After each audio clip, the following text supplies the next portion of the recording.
Common news सदैव सर्वांच्या सोबत।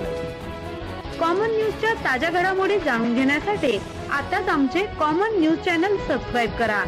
पोलीस प्रशासनास आदिवासी संघटनांचे 3 दिवसांचे अल्टिमेटम। चंद्रकांत रघुवंशीवर गुन्हा दाखल न केल्यास शहादा बंद। भारतीय स्वाभिमान संघाचे उपविभागीय पोलीस अधिकाऱ्यांना निवेदन, तक्रारदारांचे जबाब नोंदवले। आदिवासी विरोधी भूमाफिया चंद्रकांत बटेसिंग रघुवंशी विधान परिषद सदस्य यांनी शहादा येथील कार्यक्रमात जाहीररित्या आदिवासी संघटनांना 3 पाट असा जातीवाचक शब्दप्रयोग करून सार्वजनिक ठिकाणी आदिवासींचा जाहीररित्या अपमान केल्याबद्दल येत्या 3 दिवसात ॲट्रॉसिटीचा गुन्हा दाखल न केल्यास शहादा तालुका बंद ठेवून आंदोलन छेडण्याचा इशारा नंदुरबार जिल्ह्यातील आदिवासी संघटनांतर्फे पोलीस प्रशासनास देण्यात आला आहे। याबाबत भारतीय स्वाभिमान संघातर्फे उपविभागीय पोलीस अधिकारी शहादा दत्ता पवार यांना निवेदन देण्यात आले। शहादात पोलीस ठाण्यात या प्रकरणातील तक्रारदार आदिवासी संघटना पदाधिकाऱ्यांचे जबाब नोंदवून घेण्यात आले आहेत।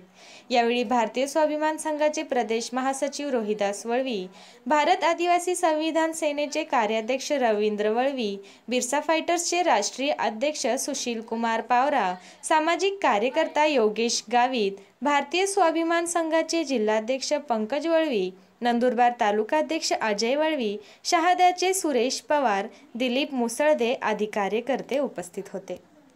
आज विविध आदिवासी संघटनेच्या माध्यमातून शहादा पोलीस स्टेशन या ठिकाणी चंद्रकांत रघुवंशी यांनी 16 तारखेला त्याच्या जाहीर सभेमध्ये आदिवासी संघटना आदिवासी समाजाचा जो अपमान केला होता त्याच्यावर ॲट्रॉसिटी गुन्हा दाखल करण्याबाबत आम्ही त्या ठिकाणी निवेदन दिलं होतं। आजच्या दिवशी आम्हाला जबाब घेण्यासाठी या ठिकाणी बोलवलं, आम्ही जबाब दिले, परंतु पोलीस प्रशासन गुन्हा दाखल करून घेण्यासाठी म्हणून आम्हाला असं दिसते टाळाटाळ करते, अशा प्रकारचं आमचं लक्षात येत आहे।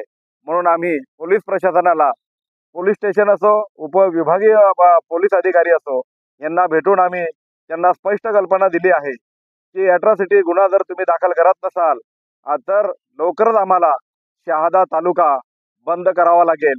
याबाबत आम्ही त्यांना स्पष्ट कल्पना दिलेली आहे आणि पोलीस प्रशासन हे मोठ्याचं संरक्षण करतं आणि या ठिकाणी आदिवासीच्या ॲट्रॉसिटीच्या गुन्ह्याच्या बाबतीमध्ये उदासीनता दिसून येते। म्हणून आम्ही लवकरात लवकर ॲट्रॉसिटी गुन्हा दाखल करावा अशा पद्धतीची आम्ही मागणी केली आहे आणि गुन्हा दाखल करायला विलंब केल्यास पुढच्या होणाऱ्या भविष्यामध्ये जो शहादा तालुका बंद होईल, नंदुरबार जिल्हा बंद होईल, याला सर्वस्वी जबाबदार पोलीस प्रशासन असेल, अशा प्रकारची आम्ही त्यांना स्पष्ट कल्पना दिली आहे। जय हिंद, जय भारत, जय संविधान, जय संविधान।